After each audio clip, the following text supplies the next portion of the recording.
Shalom, Uvracha, Beshem Hashem Naaseh Venatzliach en ce lundi 30 mai et 29 du mois de Iyar. Je suis racheté pour un thème demandé, consoler les parents. Nous sommes aujourd'hui dans le 7e jour d'un petit tzaddik, un ange qui a quitté ce monde à l'âge de 23 mois. Shmaya Shlomo ben Johanna Yona Chana. Alav Shalom, pour qui on a tellement prié, tellement demandé à Kadosh Baruch Hu de Rahmanout pour laisser grandir ce petit, mais Dieu en a décidé autrement. De faire un cours pour consoler les parents, ce n'est pas, ou la famille d'ailleurs, ce n'est pas chose facile du tout. On aurait plutôt choisi un autre sujet. Car il faut savoir, comme l'explique nos Chachamim, que l'ultime épreuve d'un homme, la plus dure de toutes les épreuves, désignée dans la paracha, justement, avec Abraham Avinu, qui m'a coré. Pardon, pas dans Chaye Sarah.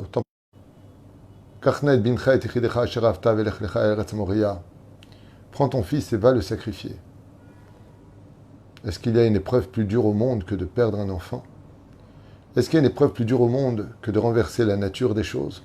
N'est-ce pas aux enfants d'enterrer les parents et de dire pour eux le Kaddish?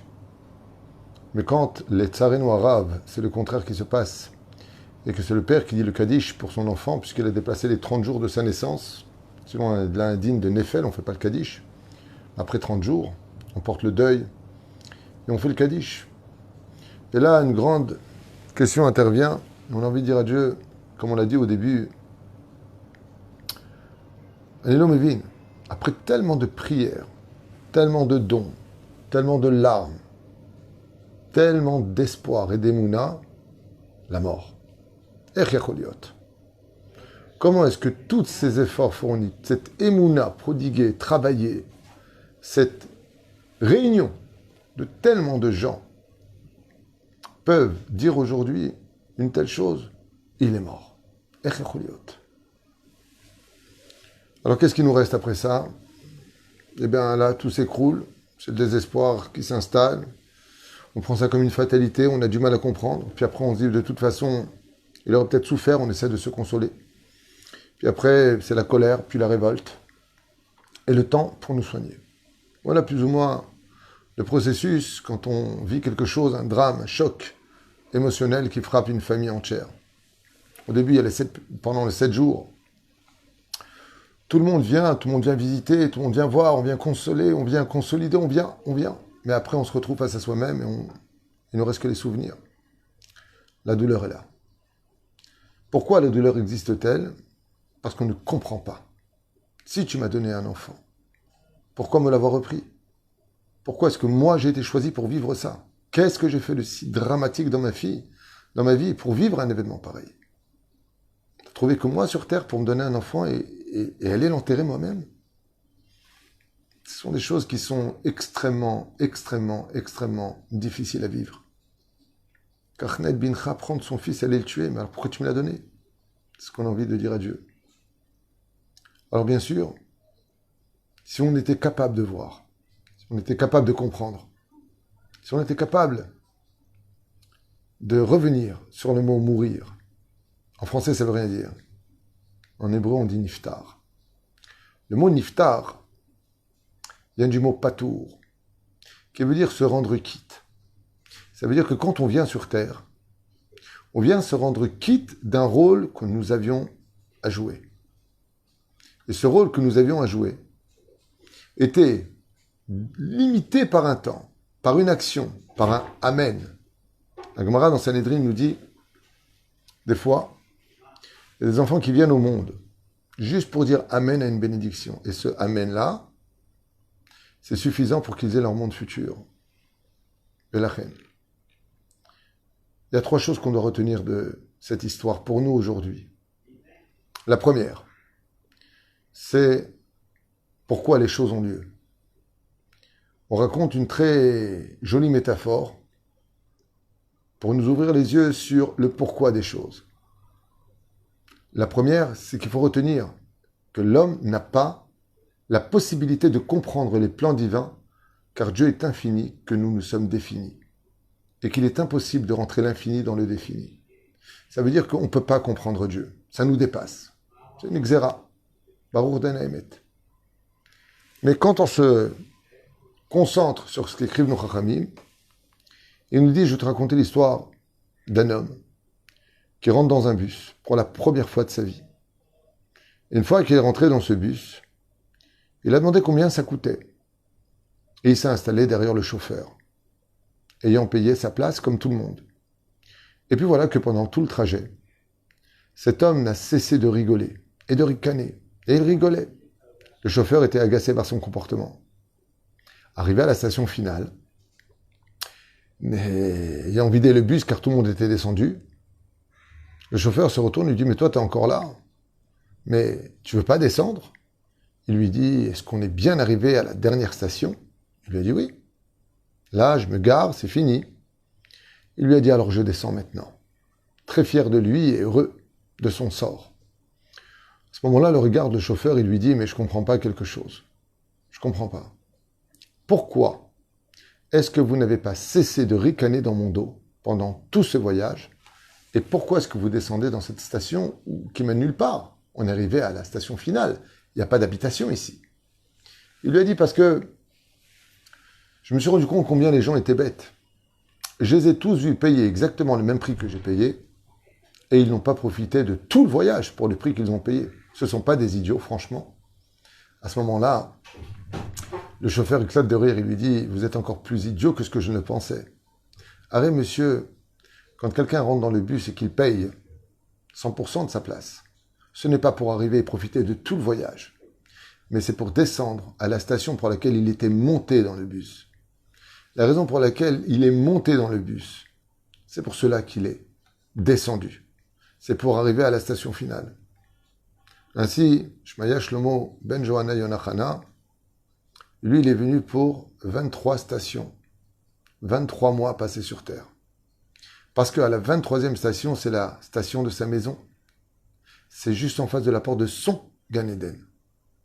Et s'il avait vécu 1 mois de plus, 1 heure de plus, eh bien, il serait à une station, comme lui a dit le chauffeur, maintenant, il vous reste à marcher plus de 8 stations à pied en arrière.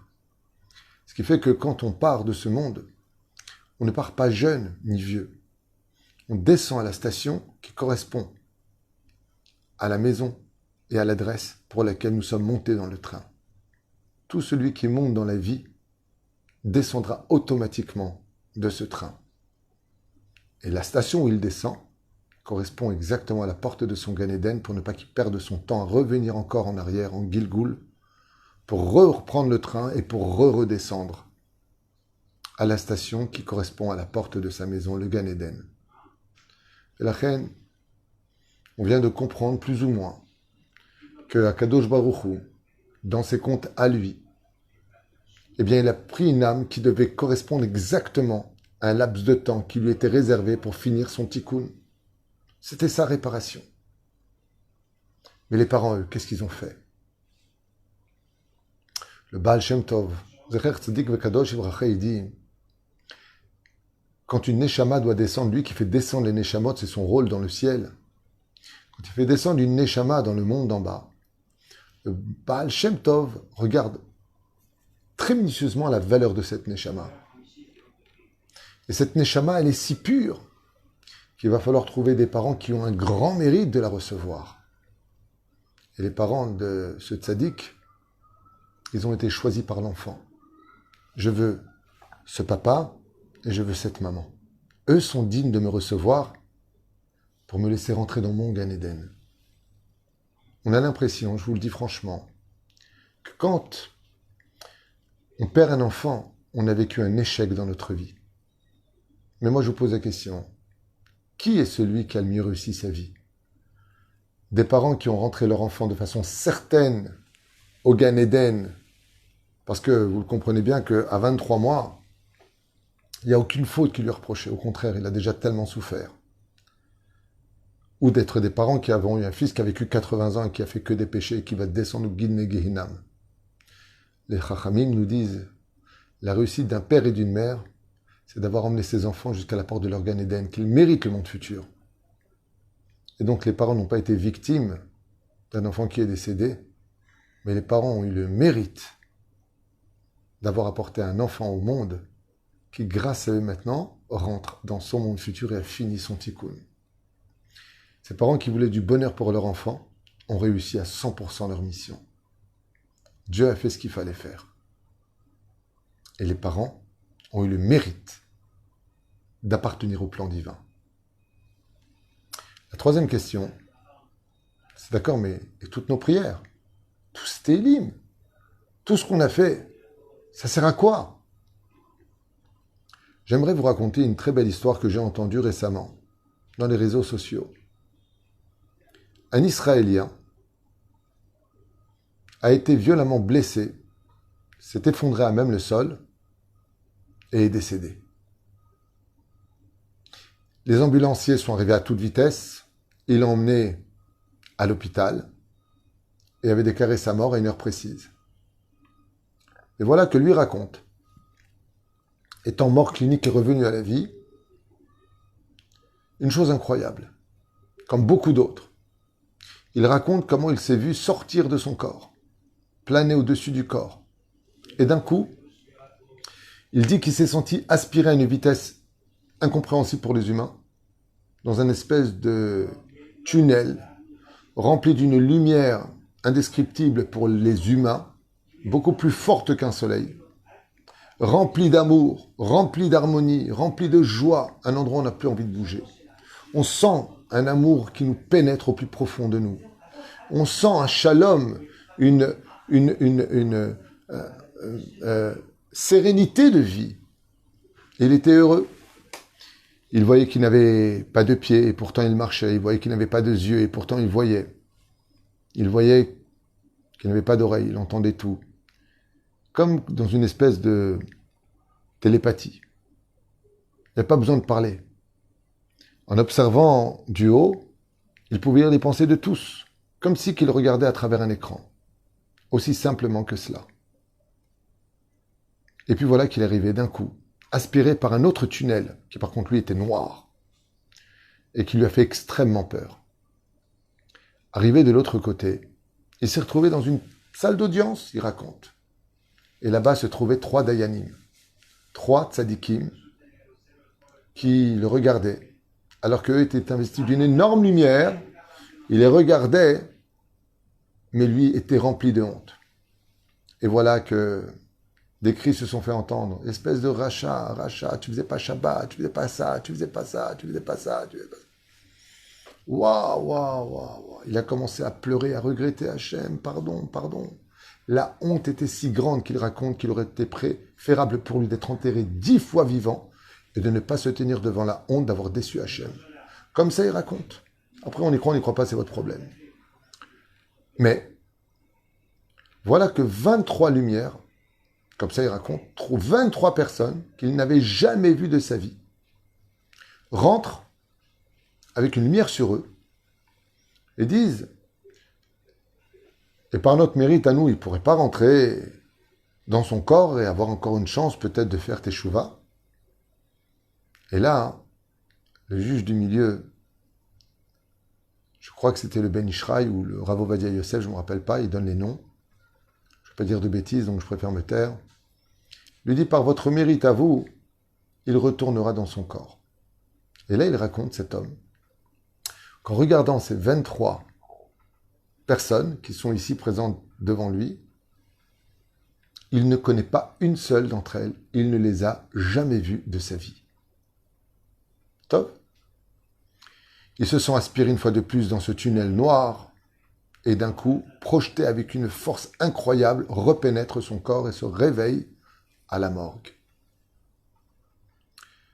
Bekitsour, ça fera pas la une des journaux, mais il se réveille. On l'emmène vite en salle d'opération. L'opération réussit. Ils ne comprennent pas comment il est revenu à la vie. Mais voilà qu'après un certain temps, il retrouve la santé. Et la première chose qu'il décide de faire en faisant une grande fête pour remercier Akadosh Baruch Hu qui venait de voir dans le ciel, à travers tout ce qu'il avait vécu, sachant qu'il ne s'agissait pas ici d'un rêve et d'une réalité, eh bien, il décide de prendre une salle pour faire une grande Seudat Odaya. Mais se rappelant parfaitement de la tête des 23 personnages qu'il a vus, il lance sur les réseaux sociaux, demandant par tous les moyens comment retrouver ces personnages. Et il va travailler jour et nuit pour les retrouver. Et l'un connaissant plus ou moins l'autre, l'autre ne connaissant pas plus ou moins l'un, il va réussir. Et voilà qu'il prend une salle, un orchestre. Il se lève et il chante Nishmat Kol Chai pour la première fois de sa vie. Il chante en l'honneur d'Hachem et annonce à tout le monde qu'il a vu un monde de vérité, que la Torah est vraie, qu'il faut être Shomer Shabbat, Shomer Mitzvot, ne faire de mal à personne. Il parle. Et les 23 invités qui sont là-bas, de vue, lui je ne connais pas, jamais vu de ma vie. Pourquoi tu nous as invités à ta Soudat Odaya? C'est vrai que c'est bon, mais quel rapport avec nous? On ne se connaît pas, on n'est pas de la même famille. Et à ce moment-là, il raconte au micro à tout le monde et il dit, je vais vous dire la vérité. Quand, grâce à vous, j'ai pu retourner dans mon corps et éviter Hashem Ishmor Virachem, la pire chose qui aurait pu m'arriver, c'était de descendre au Guéhinam dans la honte de ne plus pouvoir me racheter aux yeux de Dieu. J'ai demandé à l'ange qui est à côté de moi et je lui ai dit, dis-moi, pourquoi ils sont venus me sauver eux? Pourquoi je ne les connais pas? Et écoutez bien. Cet homme-là a été frappé à la base avant d'une maladie. Et dans les réseaux sociaux, ils ont demandé à tout le monde de lire des télim pour sa refoua shlema. Et ces 23 personnes-là, de bouche à oreille, vous avez compris, ils ont reçu son nom. Et chacun d'entre eux, ne le connaissant pas du tout, les Shem Shamaim, ils ne le connaissent pas. Chacun d'entre eux a fait l'effort de lire au moins un Tehilim pour lui. Un seul Tehilim pour lui. C'est ce que lui dit l'ange. Il lui dit, tu sais pourquoi tu as été libéré par eux que tu ne connais pas? Il dit, parce que eux, ils n'ont jamais su ni qui tu étais, jamais ils ont pensé te voir un jour, mais ils ont pris un peu de temps pour faire une prière pour toi en souhaitant une refoua shlema. Ça s'appelle Ahavat Rinam, l'amour du prochain gratuit. Cette mitzvah est tellement grande dans le ciel que alors que tu aurais dû mourir, que ton âme avait quitté ton corps, d'être arrivé devant le Beddin d'en haut, face à la Ahavat Rinam de 23 personnes qui se sont réunies pour prier pour toi alors qu'ils de nouveau de l'intérieur. Et c'est ce qu'il leur raconte. À ce moment-là, une des 23 personnes présentes lui dit, c'est quoi votre nom en tout? C'est quoi le nom de votre papa? Et chacun est l'un après l'autre. Je me rappelle, j'avais prié, oui, je me rappelle de ce nom. Il regarde sur son WhatsApp et il voit qu'il y a effectivement, il y a très longtemps de cela, veuillez prier pour son nom. Il retrouve. Il dit, oui, j'avais fait Shir Lama Lotessa Enai, et en marchant, en allant au parking, j'ai dit, bon Dieu, Bezrat Hashem, encore un juif qui est malade, je comprends rien à tout ça. Yiratson, que tu le guérisses. C'était les Shem Shamaïm. Ils ne le connaissaient pas. Leur âme est montée pendant la nuit quand ils se faisaient juger. Le corps dort, mais l'âme, elle vit. Et ils sont tous venus dire, hey, c'est pas pour lui qu'on a prié. Nous, on a prié, on ne le connaissait pas, on a donné du temps. Et vous ne pouvez pas lui accorder du temps. Mida kem negen mida lobat là. Ce que je voulais vous faire comprendre, chers amis, c'est que Baruch Hashem, quand on a prié pour un enfant et qu'il est parti de ce monde, alors la grande question, c'est ça ne servait à rien. Mais non, tu te trompes. Mourir ne veut pas dire finir. Mourir, ça veut pas dire que c'est fini, c'est la fin. Mais non. Mais non. La vie est plus forte que la mort. C'est pour ça qu'il y a résurrection des morts. La vie aura le dernier mot. Mais grâce à tous les télim qui ont été faits, les cours de Torah qui ont été achetés, tout ce qu'on a pu prier, j'ai prié énormément pour cet enfant. Je l'ai cité pendant des dizaines de cours tous les jours, son nom. Au lieu de recevoir maintenant une maison par rapport à sa réincarnation, toutes les prières qu'on a faites pour cet enfant ont élargi au centuple, aux milliers de fois multiplié la lumière de son Gan Eden. Nos prières l'accompagnent dans un monde où la seule différence entre ce tzaddik sur terre et ce qu'il est aujourd'hui, c'est que là-bas il n'a pas de corps, et ici il avait un corps. Shmaya Shlomo ben Johanna Yonachana. Il est toujours vivant. Il est juste sans son corps corporel, c'est tout.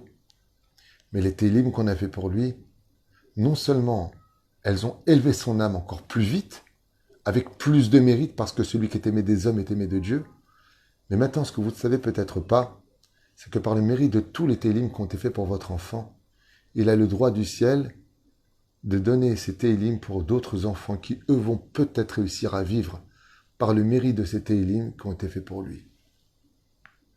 Et la reine, seule la émouna de croire en tout ce que je viens de vous expliquer au nom de nos sages pourront vous faire comprendre qu'on peut tout surmonter dans la vie et que le temps possède un médicament qui s'appelle la patience.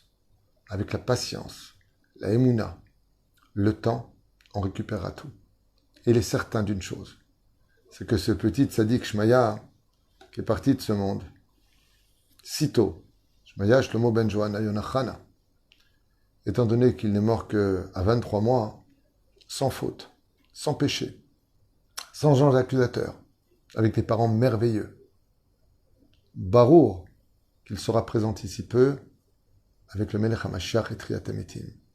Et la reine Bezrat Hashem, tant que le film n'est pas fini jusqu'au bout, on n'a pas le droit de perdre le sourire ni l'espoir. N'oubliez jamais un détail. Il y a 2 occasions pour lesquelles on allume des bougies. Pour la naissance et pour le départ. Et vous savez quel point commun il y a entre les deux? Les deux s'appellent la vie. Dans la vie, Ad Bet HaChaim, la maison des vivants. Car Bezrat Hashem iskikullanu, Bezrat Hashem de nous renforcer en Torah, en Mizot Masim Tovim. Et je peux vous dire que ce fils qui est parti, il doit être fier de ses parents, à qui je leur souhaite beaucoup de consolation, beaucoup de réussite, beaucoup de patience, beaucoup d'amour, et surtout beaucoup de Torah et de mitzvot, parce que votre fils aujourd'hui, quand il voit les tzadikim comme Baba Saleh, le Rabbi Lubavitch là-haut et tout ça, eux c'est mes parents, regardez. Avec le fait que je sois parti de leur vie, après tout ce qu'ils ont fait pour moi, ils sont quand même dans la Torah et les mitzvot. Ils n'ont pas laissé tomber Dieu, ni sa Torah. Shem varech etrem, tatzlichu et tarvichu.